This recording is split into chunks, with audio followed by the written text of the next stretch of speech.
인사 한번 합시다. 예수님이 당신을 용서해 주셨습니다. 예수님이 당신을 위해 피 흘려 죽으셨습니다. 당신은 천국 백성입니다.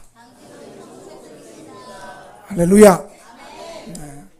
벌써 우리 교회가 교회 설립한 지가 벌써 14년이 되었습니다.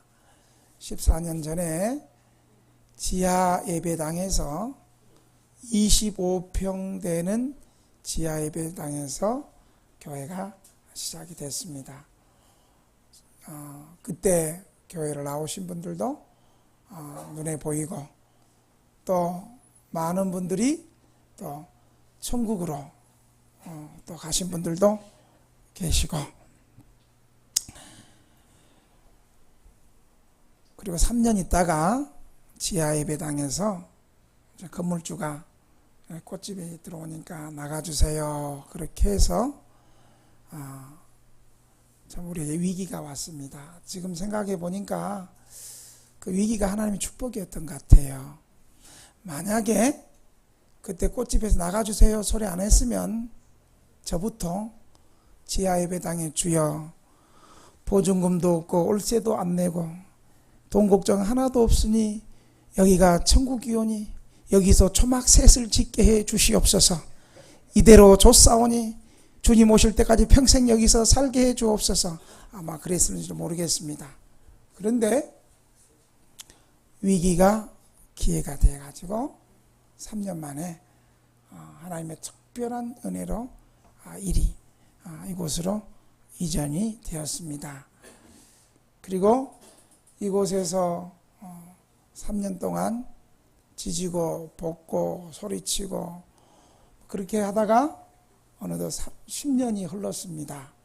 그런데 또 작년에 또 위기가 왔어요. 건물주가 또 다시 이제 1층 게임방만 남고 2층도 빼주시고 3층도 4층도 빼주시고 또 위기가 됐어요. 우리는 지금까지 수많은 위기를 하나님의 은혜로 넘겨왔었습니다. 그래서 이번 위기는 그렇게 우리 교인들이 그렇게 물론 걱정을 많이 하지만 그렇게 아이고 죽었다 하고 그러지는 않았던 것 같아요. 항상 우리의 위기 대응 방식이 뭐였어요? 따라합시다. 어려울 때 부르짖어 기도하자. 한번 따라합시다. 기도하여 능력받아 주의 일에 힘쓰자. 참 이 구호가 한국교회 어려울 때부터 90년대 초반까지는 이 구호가 굉장히 좋은 구호였는데 요즘엔 이렇게 기도하여 능력받아 주의 일에 힘쓰자. 이런 얘기하면 뭔가 좀 이 시대에 예수 믿는 사람들 가운데서 뒤떨어진 아주 좀 미련하고 무식한 사람 같은 그런 시대가 되어버렸어요. 그럴수록 우리 교회는 더 해야지. 따라합시다. 기도하여 능력받아 주의 일에 힘쓰자. 그렇게 해서 우리가 또 작년에 한 주간, 작년에 또 한 1년 동안 또 위기 상황을 기도하면서 대응하기 시작했습니다. 이 위기를 통해서 하나님이 어떻게 일하실까? 이제 위기가 새로운 국면으로 이제 기대가 되었습니다. 기대가. 우리 한 번만 더 따라해 볼까요? 위기가 기회가 되고 고난이 축복이 된다. 정말 그렇게 하나님의 선한 뜻이 뭔가 조는 사람 좋게 놔둬. 조는 사람 얼마나 힘들겠어요. 그것도 맨 앞에서 졸 때 얼마나 힘들겠어. 사람들 눈치 보이는데 조는 거 그거 되게 힘든 거예요. 놔두세요. 앉아있는 것 자체만 저기 아마 주님 만나고 있을지도 몰라. 주님께서 민호가 계속 자라.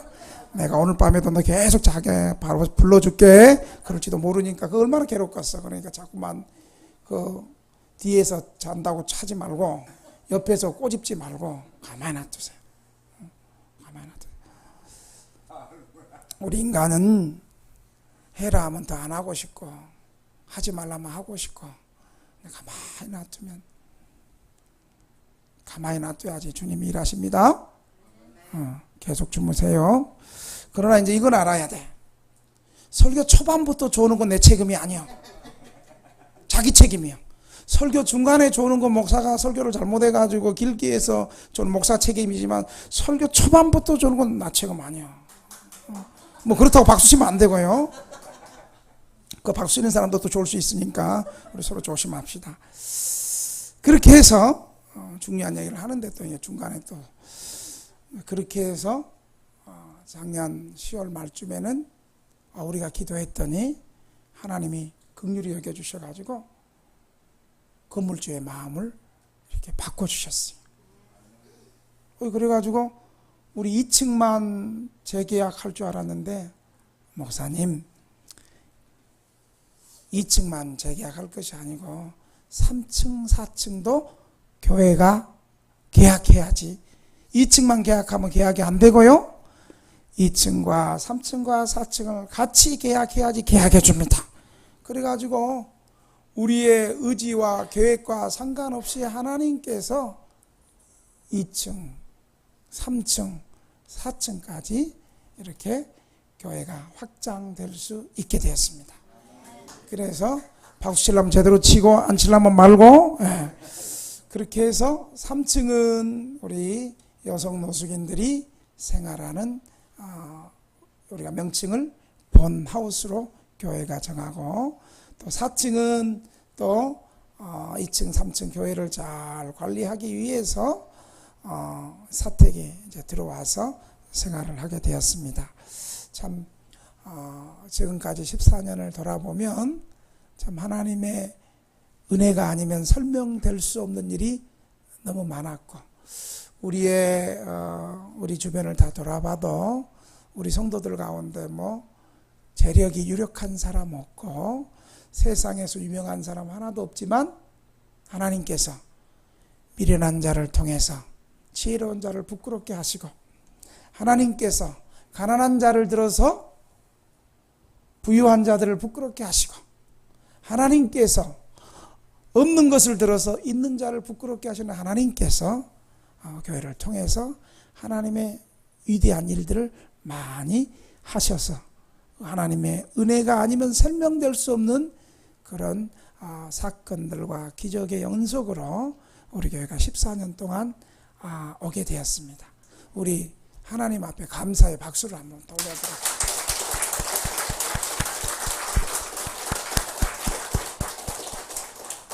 교회가 감사할 때 박수 안 친 사람은 손가락이 부러졌대.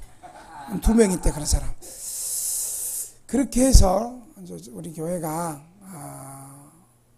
다음 주일은 참 14년 동안 하나님의 은혜, 하나님의 도우심, 하나님의 보호하심이 너무너무 감사해서 다음 주일 5월 19일은 오전 예배 우리 교인들하고 드리고, 오후 5시에는 우리 교회가 있기까지 우리 교회를 위해서 우리 노예 교회들이 참 기도 많이 해줬어요.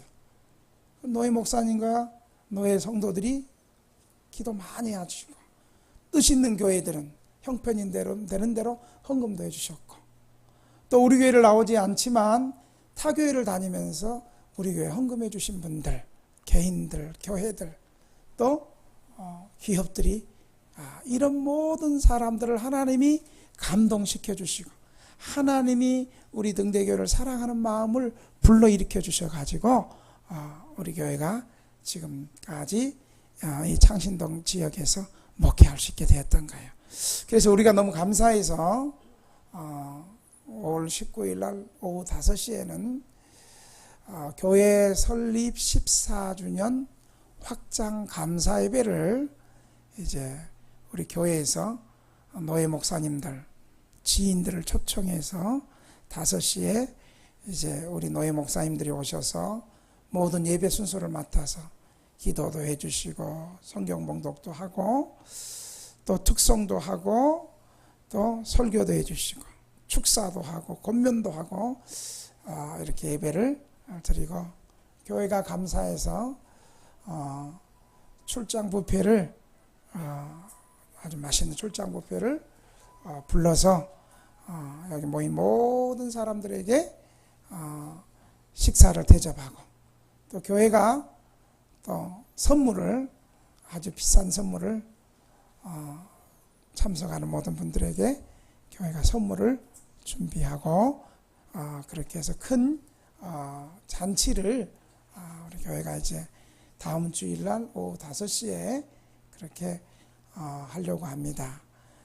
우리 교인들이 이 감사에 참여해서 외부에서 오는 목사님들을 섬기고, 외부에서 오시는 성도들을 이렇게 잘 섬겨서 정말 은혜로운 교회 설립 14주년 확장 감사 예배가 되도록 여러분들이 또 몸으로 또 물질로 그렇게 잘 섬겨서 하나님 앞에 영광 돌리는 그런 귀한 잔치가 되기를 주의 이름으로 축원합니다. 우리 창신동 지역에 사실 개척교회가 안 돼요. 잘 안 돼요. 왜냐하면 여기 창신동 동대문에 바로 우리 교회 조금 옆에 가면 통합측 교단에 아주 큰 교회 1000명 넘는 교회가 있고, 조그만 더 성결교 교단에 또 1000명 넘는 교회가 있고, 기장측 교회 건너편에 또 많은 교회가 있고, 우리 창신동 일대 동서남북으로 각 교단별로 큰 교회들이 많이 있어요. 그런데 그 큰 교회 틈바구니 속에서 우리 교회가 폐쇄되지 않고 존립하고 더 나아가서 확장되고, 왜 그럴까요? 제가 가만히 곰곰이 생각했어요. 요즘에 개척교회가 많이 문을 닫고 폐쇄되는 그런데도 우리 교회는 왜 아직 이렇게 문을 닫지 않고 교회가 존립할 수 있을까요? 한번 따라 합시다.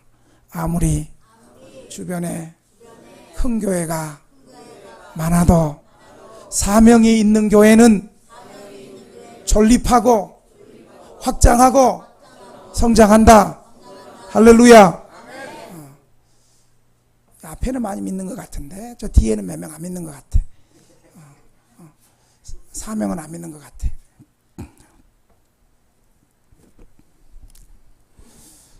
바로 우리 교회 주변에 있는 우리 쪽방 주민들과 노숙인들을 향한 가난하고 소외되고 연약한 이웃들에 대한 사명을 우리 등대교회에 주셨기 때문에, 경제가 어렵든 형편이 어렵든 전쟁이 나든 지진이 나든 상관없이 사명이 있는 교회는 그 사명을 감당할 수 있도록 하나님의 은혜를 주신다는 사실을 여러분 기억하시길 바랍니다. 사명과 함께 가는 사람은요, 사명과 함께 사는 거예요. 아멘. 그래서 우리 교회 올해 표를 한번 읽어볼까요? 내가 안지하지 보이죠? 내가 한번 앉을게요. 자, 시작. 다시 한번 시작. 하나님이 먼저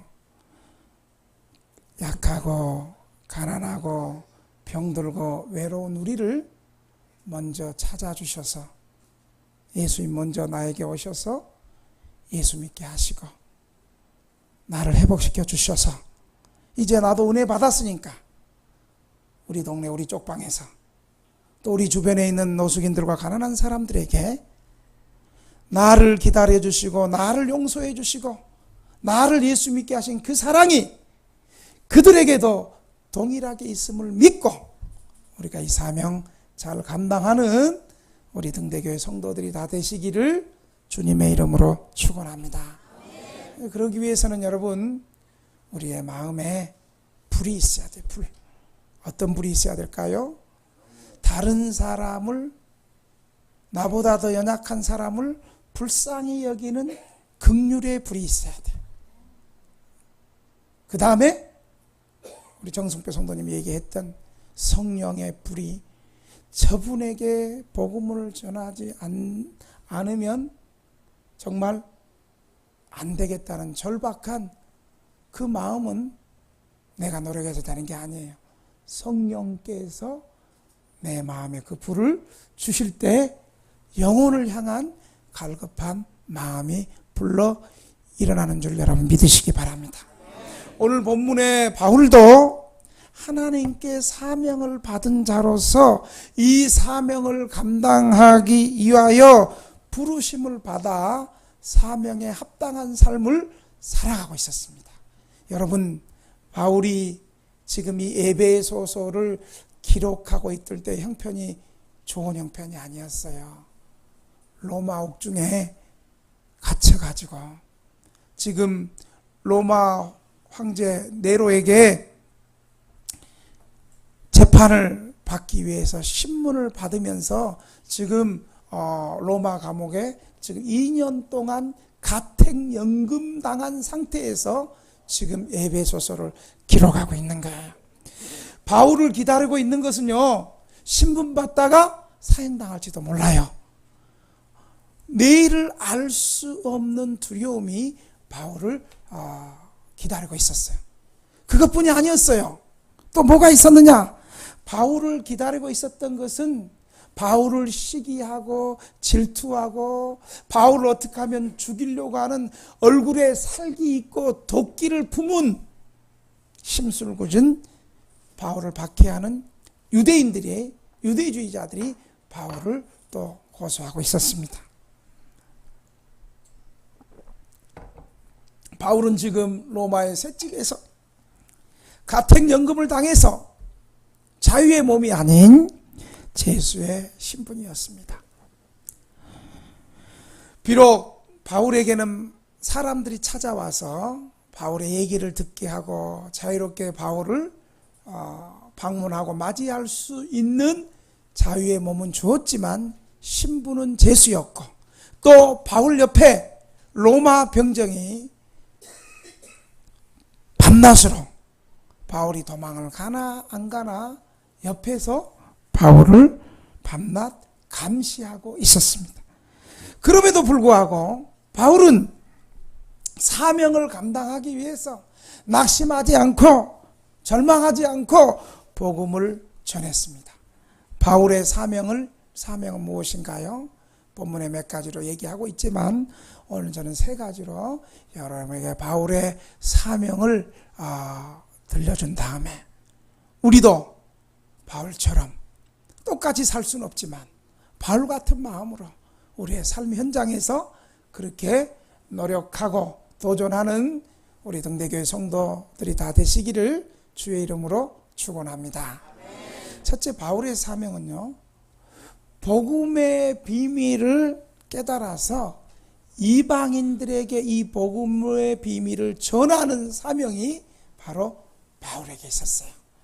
여러분, 우리 3절 4절 한번 볼까요? 3절 4절 2절 3절을 먼저 보겠습니다. 2절 3절 4절까지 시작. 너희를 위하여 내게 주신 하나님의 그 은혜의 경륜을 너희가 들었을 터라. 곧 계시로 내게 비밀을 알게 하신 것은 내가 먼저 간단히 기록한 것 같으니 그것을 읽으면 내가 그리스도의 비밀을 깨달은 것을 너희가 알 수 있으리라. 아멘. 바울은 하나님의 은혜의 경륜을 통해서, 하나님의 은혜의 경륜은 이방인들도 예수 그리스도로 말미암아 구원 얻게 될 것을 바울은 깨달았어요. 그리고 바울도 이 역사에 참여하게 된 사람이 된 것이었어요. 여러분, 바울이 처음부터 예수님을 믿었던 사람이 아니었습니다. 바울은 오히려 예수 믿는 사람들을 조롱하고 못마땅하게 생각하고 예수 믿는 사람들이 있으면 열심히 핍박하고 옥에 가둬뒀던 사람이었어요. 어느 날 다메섹 도상에서 예수 믿는 것들이 집회를 한다는 소식을 듣고 바울이 이제, 그때는 사울이죠, 사울이 예수 믿는 사람들을 잡아 죽이려고 대제사장에게 지금으로 말하면 구속영장을 구임 발부받아가지고 지금 예수 믿는 사람을 잡으러 가는 길이었어요. 그런데 갑자기 하늘에서 강렬한 빛이, 아마 그 빛이 늦게 지각한 사람들보다는 여기 있는 사람들은, 안쪽에 본당에 있는 사람들에게 좀 더 강력하게 좀 비쳤을 것 같아.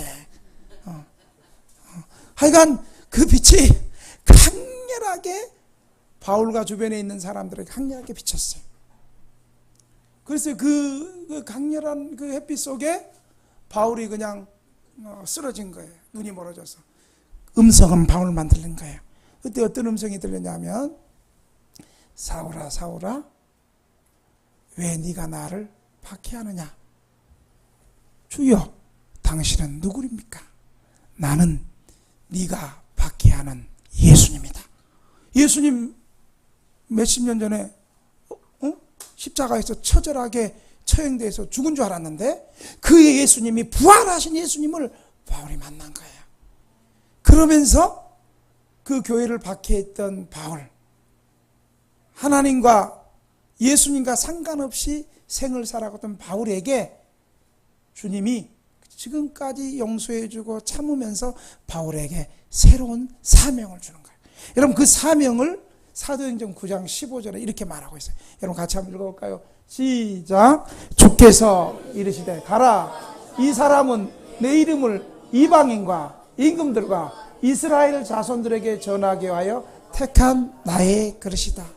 바울은 이방인들에게 이 복음을 증거하기 위한 하나님의 택하신 그릇이라는 거예요.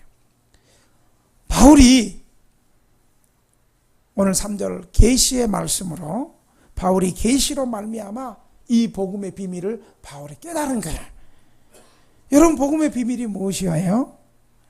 유대인과 이방인의 구별이 없어지고 그리스도의 보혈로, 우리가 잘 부르는 십자가의 보혈로, 그리스도의 복음 안에서 믿음으로 구원받아 한 교회를 이루게 하시는 하나님의 계획이 바로 하나님의 비밀이었어요. 바울은 이 계획을, 복음의 비밀을 오늘 6절에 구체적으로 말하고 있는데, 6절 굉장히 중요해요. 이거 잊어먹으면 안 돼요. 6절을 같이 한번 읽겠습니다. 시작. 이는 이방인들이 복음으로 말미암아 그리스도 예수 안에서 함께 상속자가 되고 함께 지체가 되고 함께 약속에 참여하는 자가 됨이라. 한번 따라 합시다. 예수 안에서 함께 상속자가 되고 함께 지체가 되고 함께 약속에 참여하는 자가 되었다.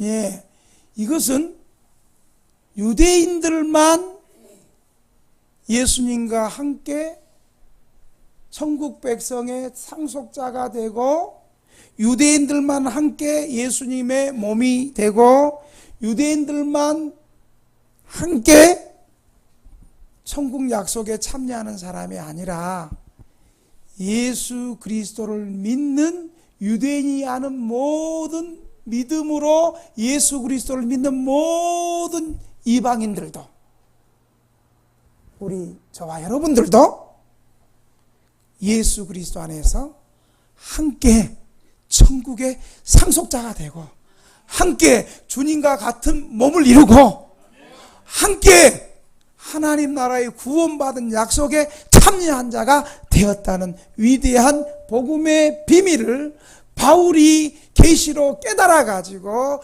이방인들에게도 이 복음의 비밀을 전하고 유대인들에게도 이 복음의 비밀을 전하게 된 거예요. 이 바울의 이 복음의 비밀은 당시 유대인들에게는 굉장히 이해하기 어렵고 받아들이기 힘든 파격적인 말이었어요. 진의 유대인들은 구원받는 것은, 하나님의 자녀가 되는 것은 하나님이 특별히 선택한 이스라엘 백성들만, 그리고 이스라엘에게 주신 율법을 아는 사람들만, 그리고 율법의 표로 태어날 때 8일 만에 할례를 받은 서컴사이즈 표표를 깎아내 할례를 받은 이 사람들, 유대의 전통 속에 있는 사람들만 천국 백성이고 하나님의 몸 안에 참여되고 구원의 약속에 참여한 줄 알았는데, 예수 그리스도의 십자가, 이 복음을 통해서 이 복음을 받아들이는 이스라엘 사람이 아닌 모든 이방인들, 믿음으로 예수 그리스도의 십자가의 은혜를 믿음으로 받아들이는 모든 사람들은 이제 누구든지 그리스도 안에서 하나님의 백성이 될 수 있다고 바울이 선언하고 있는 것입니다. 이제 이방인들이 아브라함의 자녀가 되기 위해서 어떤 일을 하거나 이스라엘의 율법을 지키고 이스라엘 사람들이 베푼 할례와 여러 가지 절기를 지키고 어떤 외형적인 증표를 가져서 하나님의 자녀가 되는 것이 아니고, 예수 그리스도를 믿음으로 받아들이는 모든 사람들은 다 하나님의 구원에 참여하게 되고 천국을 상속받았고 주님의 몸에 참여하는 그런 구원받은 하나님의 백성이 되었다는 사실을 여러분 믿으시기 바랍니다. 하나님의 은혜로 주어지는 복음으로 말미암아 변화되면 누구든지 그리스도 안에서 하나님의 백성이 될 수 있습니다. 이 말씀은 오늘 우리 시대에도 동일하게 적용됩니다. 이 세상의 모든 종교는요, 잘 들으세요, 어떤 외적인 행위를 쌓거나 수행을 통해서 어느 수준의 경지에 올라가야지 구원받는다고 세상의 종교는 다 그렇게 가르쳐줘요. 불교, 다른 모든 인도에 있는 모든 종교들, 세상 종교가 다 그렇게 말해요. 그런데 오직 기독교만은 인간의 어떤 행위와 수행을 통해서 구원받는 것이 아니라 하나님이 행하신 구원 사역을 믿음으로 받아들이는 자에게는 구원받는다는 사실을 믿으시기 바랍니다. 하나님이 보내주신 예수 그리스도의 십자가의 보혈의 피를 믿는 순간에 우리의 죄가 용서함을 받고 예수님께서 3일 만에 부활하신 것을 믿는 순간에 우리는 하나님 앞에서 의롭다함을 받아서 천국 백성이 되는 줄로 믿으시기 바랍니다. 바울은 이 비밀을 깨달아서 이방인 교인들에게 그리고 유대인들에게 하나님의 복음을 증거하는, 복음의 비밀을 증거하는 이방인의 사도로 사명을 받고 바울은 살았습니다. 두 번째로 바울은 이렇게 고백을 해요. 자신의 모습을 통해서 하나님의 은혜를 강조하고 있습니다. 여러분 한번 8절 한번 읽어볼까요? 8절 시작. 모든 성도 중에 지극히 작은 자보다 더 작은 나에게 이 은혜를 주신 것은 측량할 수 없는 그리스도의 풍성함을 이방인에게 전하고. 바울은요, 하나님의 은혜의 경륜을, 하나님의 은혜의 경륜이 뭐라 그랬어요? 이방인들도 유대인과 똑같이 복음을 통해서 믿음으로 차별이 없이 하나님의 자녀가 되는 거라 그랬죠. 방금 얘기했는데 방금 잊어먹죠. 여러분들 잊어먹어야 돼. 다 기억하고 있어. 목사 너무 괴로워. 여러분들이 좀 몰라야지 목사가 필요하지. 여러분들 다 기억하면 힘들어. 너무 괴로워. 그러니까 목사 여러분들이 설교할 때 모르는 것은 정말 좋은 일이에요.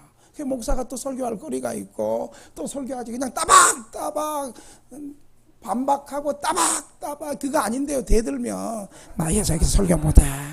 여러분이 설교했다 해서 좀 까먹고 모르는 건 참 저를 도와주는 거니까 절대로 부끄럽게 생각하지 마세요.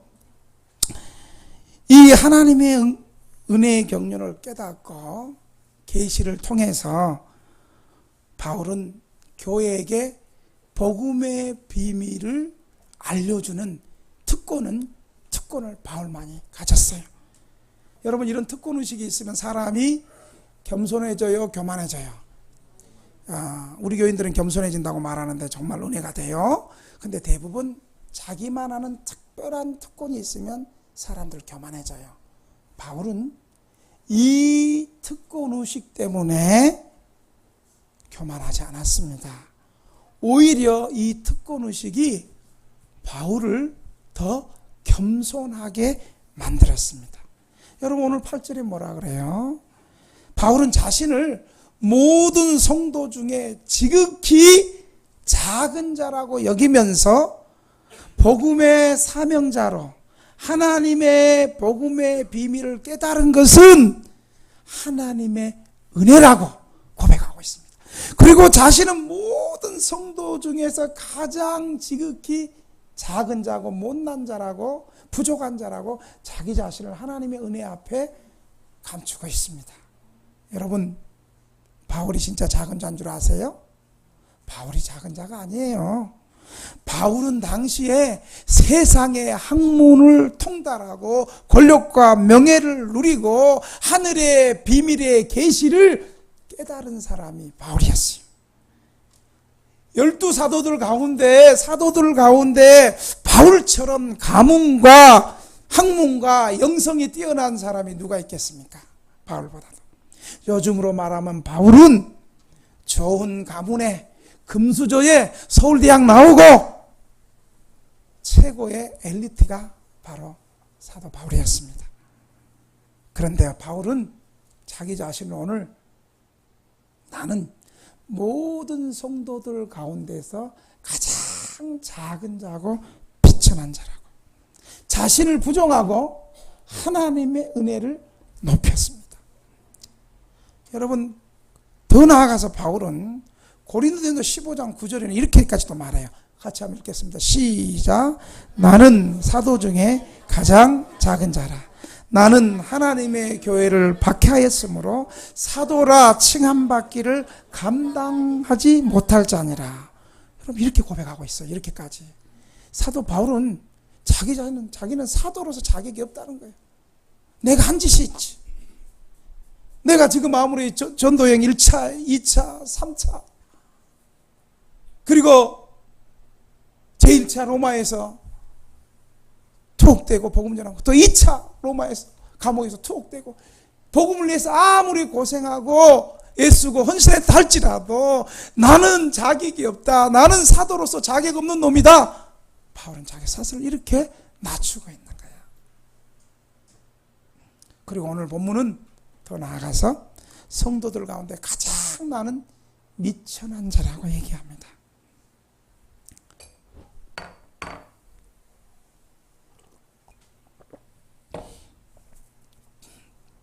여러분, 예수님을 진짜로 만나고 예수님을 진짜 깊이 체험한 사람들이 공통적으로 하는 말이 있어요.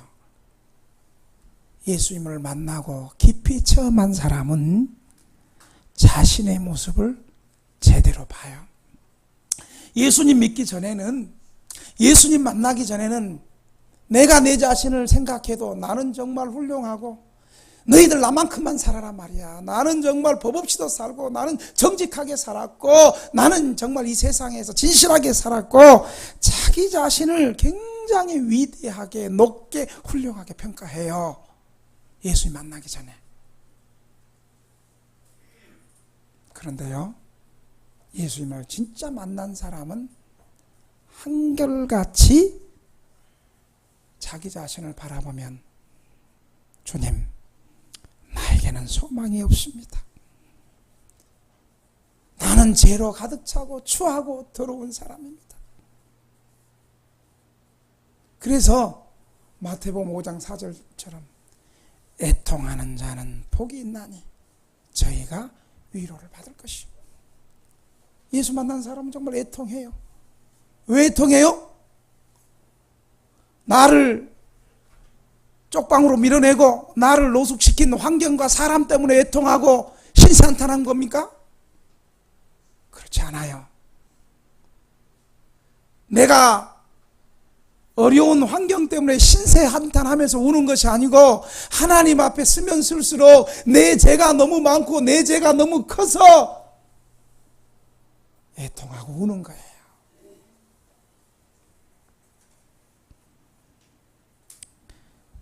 그래서 은혜 받은 사람은요, 겸손하게 나는 한 것이 없습니다. 복음을 위해서, 교회를 위해서, 많은 사람들을 위해서 아무리 훌륭한 일을 하고 많은 일을 했다 해도 은혜 받은 사람은 겸손하게 이렇게 고백합니다. 주님, 나는 한 것이 없습니다. 주님께서 하셨습니다. 모든 것이 주의 은혜입니다. 이렇게 진실하게 고백하는 것입니다. 사랑하는 등대교회 성도 여러분, 우리는 아무리 하나님께서 맡겨주신 모든 사명을 다 감당했다 할지라도 우리의 고백은 이렇게 해야 됩니다. 한번 저를 한번 따라해 볼까요? 저는 무익한 종입니다. 이렇게 안 따라 할 줄 알았어 내가. 다시 한번 해봅시다. 저는 무익한 종입니다. 해야 할 일을 마땅히 한 것뿐입니다. 바울은 그렇게 고백했습니다. 마지막으로 사명자에게는 반드시 고난이 따른다는 것을 바울이 삶을 통해서 우리에게 보여주고 있습니다. 여러분 13절 한번 읽어볼까요? 13절 시작.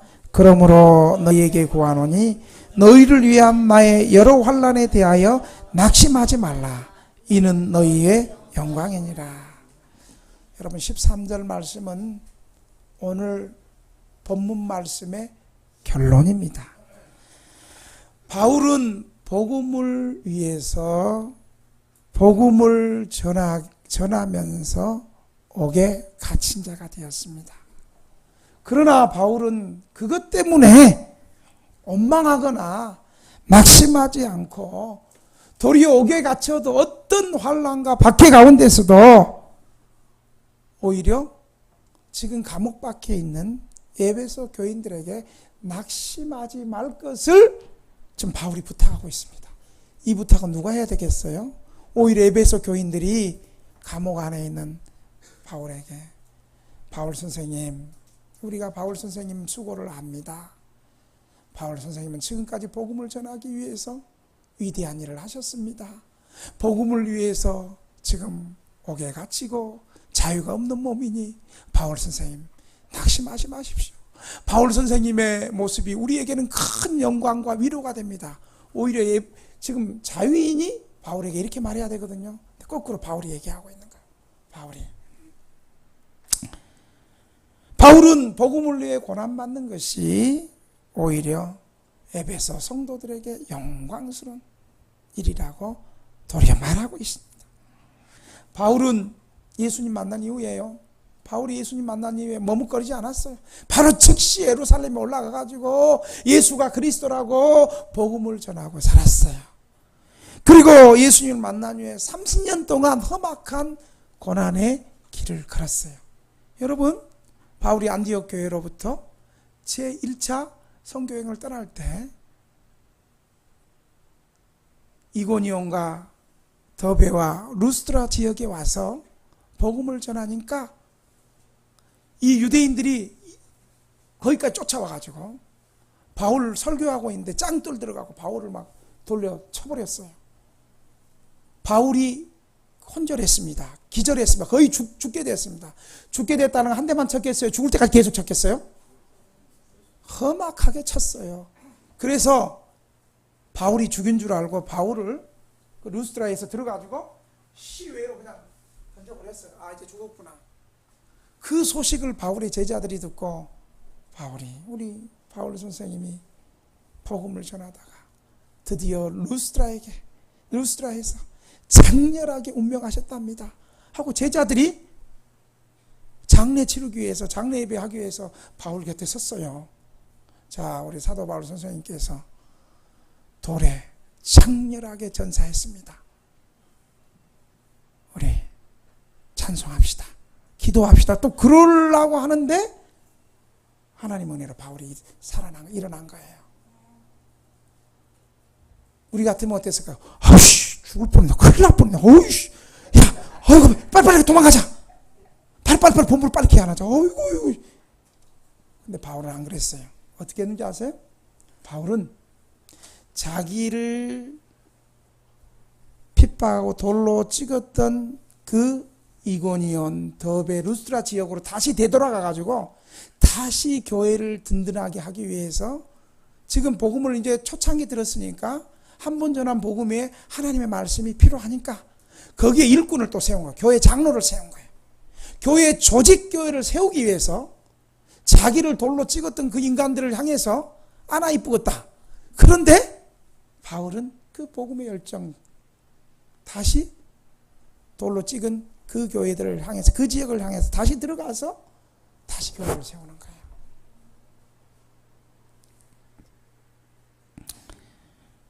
여러분, 분명한 사실은 주님을 제대로 믿고 따르는 사람에게 반드시 찾아오고 있는데 그것이 바로 고난이라는 거예요.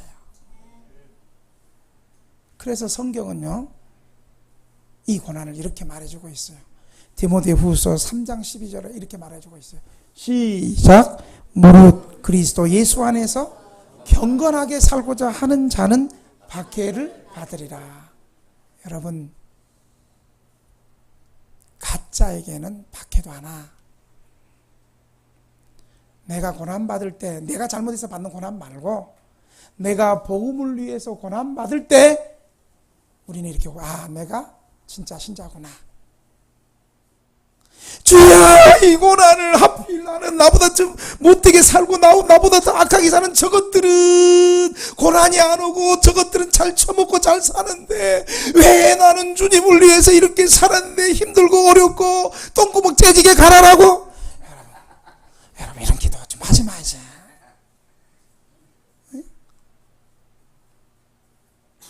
진짜 신자는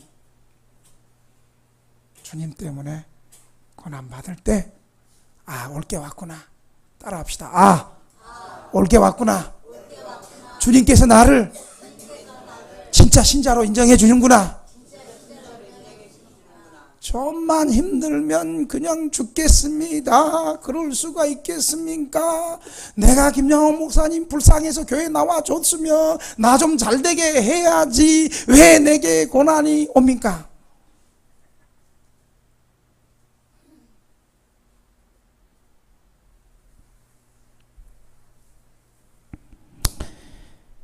예수님의 제자들은 예수님이 십자가에 못 박힐 때 한결같이 다 도망갔습니다. 그리고 예수님이 죽었다는 소식을 듣고 안식일 날에도 문을 꼭 잡고 자기 찾아올까 봐 숨어 지냈습니다. 그런데 예수님 제자들은 부활하신 예수님을 믿고 부활하신 예수님을 만나고 예수님의 말씀을 통해서 예루살렘을 떠나지 말고 아버지가 약속한 성령을 기다리라. 그 말씀을 듣고 기도하다가 성령 받고 나서 베드로와 사도들은, 베드로 어땠어요?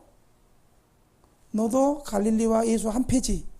계집종 말 한마디에 그냥 부인하고 도망갔던 베드로인데 이제 부활하신 주님 만나고 성령 받고 나서 당당하게 숨어 지냈던 그들이 사람들이 가장 많이 모인 예루살렘 성전에 올라가서 예수는 그리스도다 당당하게 외쳤습니다. 그럼 가만히 놔두나요? 유대 당국이 잡아가지고 뒤지게 맞고 10대 더 맞고 감옥에 쳐집어넣고 너 또 예수가 그리스도라고 말하면 죽어? 아니 난 못해. 네 말이 더 옳으냐? 하나님 앞에 네 말이 옳으냐? 나는 네 말 못 들어. 나 나가도 또 복음 전할 거야. 또 보내줬어요. 감옥에 나와서 바로 예수는 그리스도고, 사도들은요, 초대 그리스도인들은요, 감옥에 쳐넣어서 채찍질 당해도 예수님을 위해서 능력받고 고난받는 것을 기쁘게 여겼습니다. 지금 우리는 어떻게 살고 있어요? 오늘날 기독교는 고난을 회피하는 종교가 되어버리고 말았습니다. 고난이 없는 것이 축복이라고 여기는 시대가 되어버렸습니다. 현대 그리스도인들요, 삼성이나 좋은 회사 취직해서 돈 좀 더 준다고 주일날도 나와야 됩니다. 그러면 찍소리 못하고 나는 예수 믿기 때문에 나는 주일날 못 나갑니다. 말 한마디 못하고 그러지 않습니까? 돈 몇 푼 때문에 주일 성수 못하는 사람이 어찌 진짜 신자라고 말할 수 있겠습니까?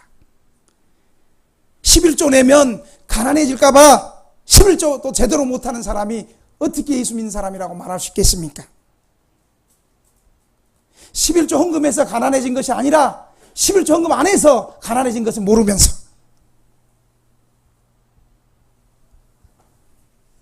보네퍼는 오늘날 기독교가 예수님을 믿으면서 오는 구원과 축복은 강조하면서 고난과 희생을 강조하지 않는 것을 값싼 은혜의 종교라고 질타했습니다. 사랑하는 성도 여러분,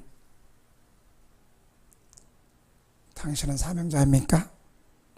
주님의 뒤를 따르는 사명자는 고난을 피할 것이 아니라 마음에 좀 안 들면 삐질 것이 아니라 오히려 고난이 올 때 기뻐하고 감사하고 십자가 지며 주님을 따라갈 때에 위기가 기회가 되고 고난이 축복이 되는 영광스러움을 고난에 참여하고 고난 당할 때 이 영광스러움을 경험하는 그리스도인이 될 줄로 믿습니다. 우리 이 시간에 한번 통성으로 한번 3분 동안만 한번 기도합시다. 주님, 나에게도 사명을 허락해 주시옵소서. 주님, 바울에게 복음의 비밀을 깨닫는 은혜를 주셨는데 주님, 나에게 먼저 예수님의 복음을 진실하게 깨닫게 해주시옵소서. 예수님이 나에게 행하신 일을 진심으로 깨닫게 해주시옵소서. 예수님의 십자가와 부활의 사건을 통해서 내가 죄 용서받고 하나님 앞에 의롭게 된 천국 백성임이 믿어지게 하시고 깨닫게 해주시옵소서. 그리고 겸손하게 자신을 고백하고 나는 부족합니다. 나는 무익한 종입니다. 주님이 하셨습니다. 고난이 와도 도망가지 않고 이 고난 지고 예수 믿겠습니다. 이렇게 한번 주님 한번 부르면서 통성으로 3분만 기도합니다. 주여!